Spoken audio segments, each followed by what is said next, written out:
प्रताप झोपलेला असतो तेवढ्यात अरुंधती त्याला झोपेतून उठावते। प्रताप दचकतो आणि विचारतो, काय झालं अरुंधती? अरुंधती म्हणते, प्रताप लवकर उठ, आपल्याला माझ्या आईकडे जायचंय। प्रताप विचारतो, काय झालं? असं मध्यरात्री का जायचंय? अरुंधती सांगते, आई खूप घाबरली आहे, तिला भीती वाटते, तिला एकटेपणाची जाणीव होते, तिने जीवाचं काही बरं वाईट करून घेतलं तर काय करायचं? चल आपण जाऊया तिकडे।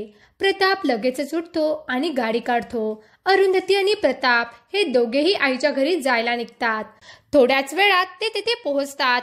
अरुंधती दरवाजाची बेल वाजवते, परंतु आई दरवाजा उघडत नाही। खूप वेळ बेल वाजल्यानंतरही आई दरवाजा उघडत नाही। तिचा फोन वाजत असतो, ती फोनही उचलत नाही, त्यामुळे अरुंधती खूप घाबरते। प्रताप बिल्डिंगच्या वॉचमॅन जवळ जातो आणि त्याला याबद्दल सांगतो। वॉचमॅन लगेचच मास्टर की घेऊन येतो आणि दरवाजा उघडतो। अरुंधती आणि प्रताप आतमध्ये जातात तर समोरील दृश्य पाहून त्यांना जबरदस्त धक्का बसतो, कारण अरुंधतीची आई नीलम चक्कर येऊन पडलेली असते। तिची अवस्था पाहून अरुंधती ढसढस रडू लागते। प्रताप तिला समजावून सांगतो, ही रडण्याची वेळ नाहीये, आईला घेऊन आपल्या हॉस्पिटलमध्ये जावं लागेल। वॉचमॅनच्या साह्याने अरुंधती आणि प्रताप नीलमला उचलतात आणि तिला गाडीमध्ये बसून हॉस्पिटलला घेऊन जातात। डॉक्टर नीलमला चेक करतात आणि सांगतात की त्यांचा बीपी खूप वाढलाय, आता आम्ही त्यांचा इलाज करतोय। पुढील 2-3 दिवस अरुंधती आणि प्रताप नीलम जवळच थांबतात। डॉक्टर प्रताप आणि अरुंधतीला कॅबिनमध्ये बोलावून विचारतात, नीलमला काय झालंय? अरुंधती सांगते, माझी आई बाबा दोघे एकमेकांवर खूप प्रेम करायचे, परंतु मागच्या वर्षी बाबांचा एका अपघातात मृत्यू झाला, तेव्हापासून आई एकटी पडली आहे। मी तिला अनेकदा सांगितलं की माझ्याजवळ येऊन राहा, पण ती ऐकत नाही। या एकटेपणामुळे तिला बीपीचा त्रास सुरू झाला आहे। डॉक्टर म्हणतात, एकटेपणामुळे हे सगळं होतंय, त्यांचा बीपीही वाढलाय, तुम्ही त्यांना तुमच्या घरी राहायला घेऊन जा, नाहीतर काही सिरियस सुद्धा होऊ शकतं। आता थोडक्यात निभावलं। प्रताप आणि अरुंधती डॉक्टरांच्या कॅबिन बाहेर येतात। अरुंधती प्रतापला म्हणते, आई आता काही म्हणली तरी तिला आपल्याबरोबर घेऊन जायचं। प्रताप हो म्हणतो। अरुंधती नीलिमाला घरी येण्याचा हट्ट करते। आधी तर नीलम नकार देते, परंतु तिचं अरुंधती समोर काहीच चालत नाही। 2 दिवसांनी डिस्चार्ज मिळाल्यावर प्रताप आणि अरुंधती नीलमला त्यांच्या घरी घेऊन येतात। नीलम दिसायला खूप सुंदर असते। 18व्या वर्षीच तिचं लग्न झाल्यामुळे ती अरुंधतीची आई आहे असं वाटत नाही। अरुंधती आणि नीलम बहिणी बहिणी आहेत असं सगळेजण म्हणायचे। नीलम अरुंधतीची मोठी बहीण आहे असंही लोक म्हणायचे। त्यामुळे अरुंधतीचे वडील नीलमवर खूप प्रेम करायचे, परंतु त्यांच्या अशा अचानक जाण्याने नीलमला जबर धक्का बसलेला होता। ती डिप्रेशनमध्ये गेली होती। पुढील काही दिवस अरुंधती आणि प्रताप घरातील वातावरण हसखेळतं ठेवतात, त्यामुळे नीलमचा एकटेपणा दूर होतो। प्रताप आणि अनिल या दोघांमध्ये तर चांगलेच गट्टी जमते। दोघेही जिमला एकत्र जातात, त्यानंतर घरातही चेस खेळतात। प्रतापचा जॉब वर्क फ्रॉम होम असल्यामुळे तो घरूनच ऑपरेट करायचा, तर अरुंधती मात्र तिच्या जॉबसाठी घराबाहेर पडायची। प्रताप आणि नीलम हे दोघे दिवसभर घरात एकत्र असायचे, त्यामुळे चांगलीच गट्टीच जमली होती आणि हळूहळू हे अरुंधतीच्याही लक्षात यायला लागलं होतं। घरात असताना अरुंधतीपेक्षा जास्त प्रताप नीलमशी गप्पा मारायचा। दोघांचं ट्युनिंग चांगलंच जमलं होतं। आधी तर अरुंधतीला हे सगळं नॉर्मल वाटलं, आपली आई मोठ्या धक्क्यातून सावरते हे तिला बरं वाटलं, परंतु नंतर तिला या गोष्टीचा त्रास व्हायला लागला। प्रताप आणि नीलमचं बॉन्डिंग जास्तच व्हायला लागलंय। प्रताप आल्यापासून दूर होतंय की काय अशी भीती अरुंधतीला वाटायला लागली आणि एक दिवस तर तिची ही भीती सत्यात उतरली।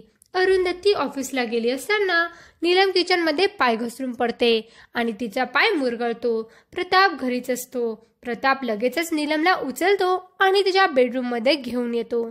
प्रताप नीलमच्या पायाला मलम लावून देतो। त्याच वेळेस अरुंधती घरी पोहोचते। तिच्याकडे घराची चावी असल्याने ती बेल न वाजवता घरात येते। अरुंधतीला नीलमच्या रूममधून प्रताप आणि नीलमचा आवाज येतो, म्हणून ती रूममध्ये येऊन पाहते तर प्रताप नीलमच्या पायाला मलम लावून देतोय। हे पाहून तिला आईची काळजी वाटण्यापेक्षा तिचा चांगलाच जळफाट होतो आणि ती ओरडते, प्रताप हे काय चाललंय? नीलम म्हणते, काही नाही बेटा, मी पाय घसरून पडले, पाय मुरगळलाय, त्यामुळे प्रताप माझ्या पायाला मलम लावून देतोय. अरुंधती रागारागाने प्रतापच्या हातातून मलम घेते आणि म्हणते, मी लावेल मलम, तू जा. प्रताप आणि नीलम या दोघांना अरुंधतीचं वागणं वेगळं वाटतं. अरुंधतीला खूप राग आलेला असतो. तिचा या दोघांवर संशय असतो. या दोघांमध्ये सासू जावाईपेक्षा काहीतरी वेगळंच नातं शिजत आहे असं तिला वाटू लागतं. परंतु तिची काही स्पष्ट बोलण्याची हिंमत होत नाही. काही दिवसानंतर अरुंधतीला ऑफिसच्या एका महत्त्वाच्या कामासाठी बेंगलोरला जायचं असतं. परंतु प्रताप आणि नीलमला घरी एकटं सोडून तिला कुठेही जाण्याची इच्छा नसते. ती पूर्ण प्रयत्न करते की तिला ऑफिस ट्रिपला जाऊ लागू नये. परंतु तिचा नाईलाज होतो आणि 4 दिवसांसाठी तिला या टूरवर जाणं भाग पडतं. अरुंधती घरी येते. ती नीलम आणि प्रतापला याबद्दल सांगते. या दोघांपैकी एकाला आपल्याबरोबर बेंगलोरला घेऊन जावं असा ती विचार करते. परंतु प्रताप कामात असल्यामुळे तिच्या बरोबर येण्यास नकार देतो. तर नीलमही म्हणते की माझा पाय अजूनही दुखतोय, त्यामुळे मला ट्रॅव्हल करण्याची कोणतीही इच्छा नाहीये. हे दोघेही कारण बनवत आहे असं अरुंधतीला वाटतं आणि ती या दोघांबरोबर एक चाल खेळते. ती सांगते की मला 6 दिवस कामासाठी जायचं आहे, आपण 4 दिवसांनी परत येणार, तेव्हा आपल्याला सत्य कळेल असा विचार ती करते. अरुंधती तिच्या ऑफिस टूरसाठी बेंगलोरला निघून जाते. ती 4 दिवसानंतर ती परत येते आणि ठरवल्याप्रमाणे दुसऱ्या चावीने दरवाजा उघडते. ती सरळ नीलमच्या रूममध्ये जाते तर तिच्या पायाखालची जमीनच सरकते. कारण प्रताप आणि नीलम हे दोघे खूपच आक्षेपार्ह अवस्थेत असतात. दोघेही एकमेकांच्या खूप जवळ असतात, एकमेकांशी रोमांस करत असतात. या दोघांना अशा अवस्थेत पाहून अरुंधती खूप चिडते आणि जोरात ओरडते, लाज नाही का वाटत तुम्हा दोघांना? प्रताप आणि नीलम खूप घाबरतात. त्यांचा विश्वास बसत नाही की अरुंधती जी 6 दिवसांनी परत येणार होती ती 4 दिवसात कशी काय परत आली. प्रताप विचारतो, तू तर परवा येणार होतीस ना, मग आज कशी काय आलीस? अरुंधती म्हणते, मला तुमच्या दोघांचं सत्य जाणून घ्यायचं होतं म्हणून मी खोटं सांगितलं होतं. माझी ट्रिप 4 दिवसांचीच होती. मला माहीत होतं जर तुमच्यात काही चालू असेल तर ते मला पकडता येईल, म्हणून हा सगळा प्लॅन मी तयार केला आणि आज सत्य माझ्या समोर आलं. नीलम म्हणते, अरुंधती तुला जे वाटतंय तसं काही नाहीये. तर अरुंधती म्हणते, बस झालं आई, तुला तर आई म्हणण्याचीही मला लाज वाटते. स्वतःच्या मुलीच्या नवऱ्याबरोबर कुणी असं करतं का? आणि मला आता जे वाटतंय तसं काही नाहीये. याचा अर्थ तू आताही प्रतापकडून मलम लावून घेत होतीस का? मला मान्य आहे आता बाबा या जगात नाहीयेत, तुला त्यांची कमी जाणवत असेल, परंतु ती कमी तू जावयाकडून भरून घेण्याचा प्रयत्न करतेस का? तुझी इच्छा असेल तर तू दुसरं लग्नही करू शकतेस ना. स्वतःच्या मुलीच्या संसारात का विष कालवतेस? नाही, आता मला नाही जगायचं असं म्हणून अरुंधती रागारागाने घराच्या बाल्कनीमध्ये येते आणि तेथून चक्क उडी मारते. प्रताप आणि नीलम जोरात ओरडतात. अरुंधती तेवढ्यात अरुंधतीची झोप मोडते आणि तिच्या लक्षात येतं हे सगळं स्वप्न होतं आणि ती अजून बेंगलोरमध्येच असते. आज सकाळच्या फ्लाईटने ती घरी परत यायचं असतं. मी सकाळी सकाळी हे स्वप्न पाहिलंय, हे स्वप्न खरं होतंय की काय अशी तिला शंका वाटते. ती खूप घाबरलेली असते. अरुंधती एअरपोर्टवर पोहोचते आणि तेथून टॅक्सी घेऊन घरी येते. तिला वाटतं की आपण जे स्वप्नात पाहिलंय अगदी तसंच होतंय. आता आपण दरवाजा उघडणार. दरवाजा उघडल्यावर नीलम आणि प्रताप हे दोघे एकमेकांबरोबर असतील आणि त्यानंतर मी जीव देणार. हे सगळं आठवून ती घामाघूम झालेली असते. अरुंधती लिफ्टमधून बाहेर येते तर घराचा दरवाजा उघडाच असतो. तिला चक्क आश्चर्य वाटतं की घराचं दार उघडं का आहे. ती घरात डोकावते तर समोर जे काही दृश्य असतं ते पाहून तिला आश्चर्य वाटतं, कारण तिच्या स्वप्नासारखं काही घडलेलं नसतं. घरामध्ये तिची आई, नीलम आणि प्रतापची आई कादंबरी असते. दोघी जणी मस्त गप्पा मारत असतात, एकमेकांना टाळ्या देत असतात. अरुंधती पुढे येते. तिला पाहून या दोघींनाही खूप आनंद होतो. अरुंधती विचारते, आई तुम्ही कधी आलात?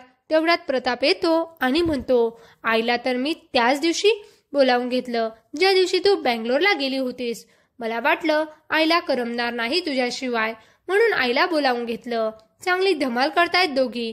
गेले 4 दिवस, पण तू एवढ्या लवकर कशी आलीस? परवा येणार होतीस ना. अरुंधती म्हणते, काम लवकर संपलं म्हणून लवकर आले. मलाही तुमच्याशिवाय करमत नाही ना.